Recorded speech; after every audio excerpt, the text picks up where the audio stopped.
2014년 9월 환자분 정신 차려보세요. 정신 차려보세요. 환자분 괜찮으세요? 건강했던 노양은 씨가 병원으로 긴급 이송됐습니다. 그리고 며칠 후 하인두암 3기입니다. 하인두암이요? 그야말로 청천벽력 같은 소식이었습니다. 죽음의 병이라 불리는 하인두암을 선고받은 노양은 씨. 2014년 당시 노양은 씨의 암 진행 상태는 생각보다 심각했습니다. 오른쪽 목에 약 4.5cm 정도 되는 종괴, 혹이 발견되고 정확한 병명은 우리가 하인두, 인두의 아래쪽 부분에 암이 생긴 하인두암으로 생각되고 CT상으로 봤을 때는 상당히 진행된 원격 전이가 있는 3기 이상의 암으로 생각이 됩니다. 하인두암을 선고받았던 노양은 씨. 그는 지금 어떻게 지내고 있을까요? 안녕하세요. 네, 안녕하세요. 네, 안녕하세요. 2014년 9월에 암 판정 받으셨다고 했는데. 예, 맞습니다. 근데 지금은 지금 뭐 완치돼서. 암 완치 판정을 받았다고 자신하는 노양은 씨. 정말 그의 말이 사실일까 확인해 보기로 했습니다. 처음 CT엔 한눈에도 무엇인가가 보이는데요. 2016년 2월 그 흔적조차 보이지 않습니다. 이것은 과연 어떤 의미일까요?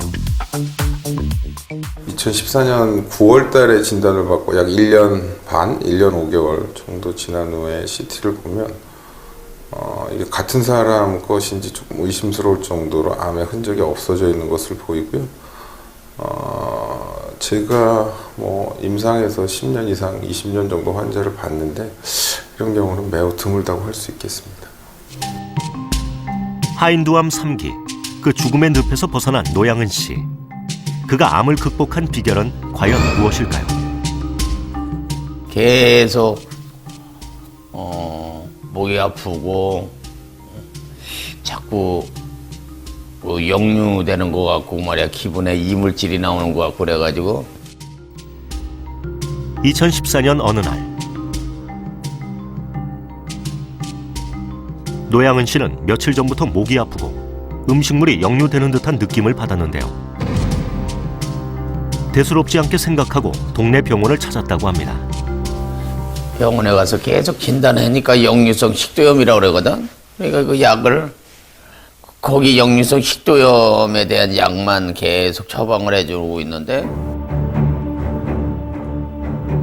노양은 씨는 역류성 식도염 약을 열심히 복용했습니다. 하지만 증세는 나아지지 않았고 오히려 악화되고 극심한 통증에 시달려야 했습니다.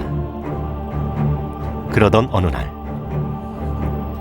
다른 날보다 유난히 목이 더 답답하다 싶었는데 눈을 의심할 만큼 놀라운 일이 발생했습니다. 급기야 피까지 토한 것입니다. 막 각혈한다고 그러는 거 들어봤어? 그 정도 비스무리하게 나왔지. 그러니까 겁나서 튀어간 거지, 병원에.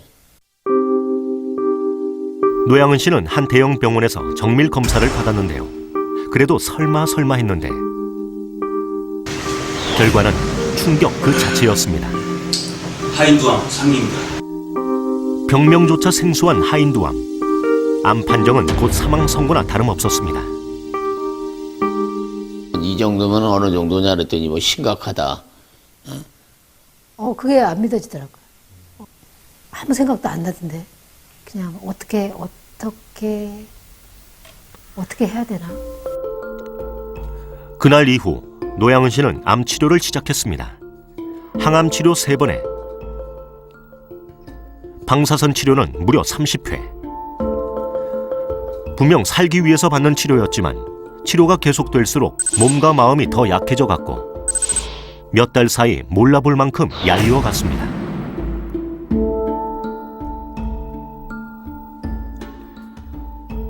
매일 생과 사를 오갈 만큼 힘든 항암 치료는 노양은 씨에게 희망이 아닌 절망과 고통이었습니다.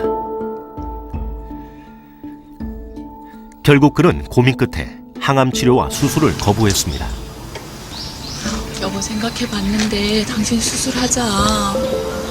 목소리 좀 이러면 어때? 그렇게 사는 인생, 그건 인생이 아니야.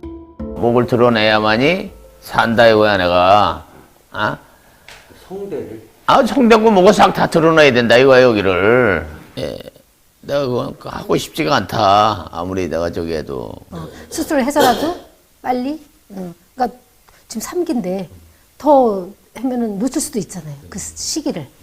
그래도 살아야 되잖아요. 치료와 수술을 거부하고 세상과 작별할 날만을 기다렸던 노양은 씨. 그러던 어느 날 그의 머릿속에 문득 무엇인가가 스치고 지나갔습니다. 그리고 그날의 전화 한 통은 그에게 새로운 삶과 희망의 터닝 포인트가 됐습니다. 혈액 맡긴 생각이 나고 내가 그 자리에서 전화를 한 게 누가 그 줄기세포에서 전화를 받았어. 노양은 씨는 2007년과 2012년 두 차례에 걸쳐 한국줄기세포뱅크에 자신의 세포를 보관했던 기억이 떠올랐습니다. 10여 년 전에 보관한 세포가 아직까지 남아있을까? 의심 반 기대 반으로 확인한 결과 노양은 씨의 세포는 모두 안전하게 보관돼 있었습니다. 한국줄기세포뱅크만의 차별화된 기술력과 체계화된 시스템이 있었기에 가능했던 일입니다.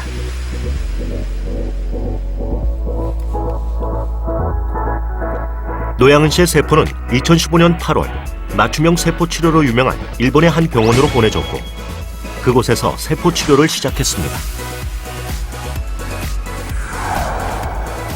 세포 치료는 차세대 암치료법으로 면역 세포를 이용해 암세포를 파괴하는 것인데요.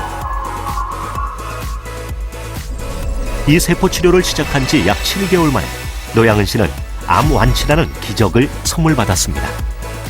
기분이야 뭐 이루 뭐 얘기할 게 뭐 있어. 뭐라고 말 표현을 해? 그 말을 듣고서도 진짜 이게 진짠가? 뭐 몇 번 하고 낳고 내가 보니까 비용도 그렇게 많이 든 것 같지도 않고. 네. 근데 이게 이렇게 난 건가? 세포 치료로 효과를 본 사례는 다양한데요. 혹시 위험이나 부작용은 없을까요? 온몸 면역을 다 없애서 그리고 나서 암하고 정상적인 세포하고 같이 죽이는 것이 항암 치료라고 한다면 방사선 치료도 마찬가지입니다. 세포 치료 같은 경우는 그러한 부작용이 없이 암 세포에만 선택적으로 작용하는 세포를 주입하거나 그것을 키워서 넣어주게 됨으로써 일반적으로 항암제에서 나타날 수 있는 부작용이 거의 없다고 할 수가 있습니다. 또한 효과 면에서도 세포가 세포를 죽이는 거기 때문에 현재까지는 매우 긍정적인 결과를 갖고 있습니다. 암을 극복하고 아름다운 노후를 보내고 있는 노양은 씨.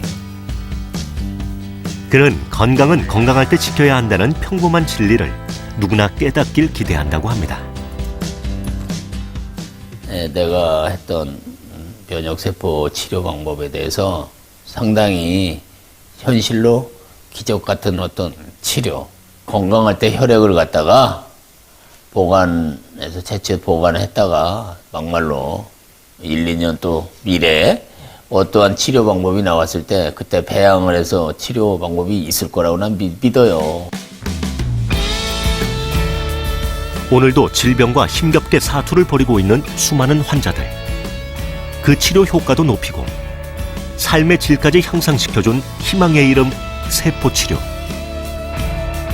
밝은 미래의 희망은 바로 세포 보관에서 시작됩니다. 한국줄기세포뱅크.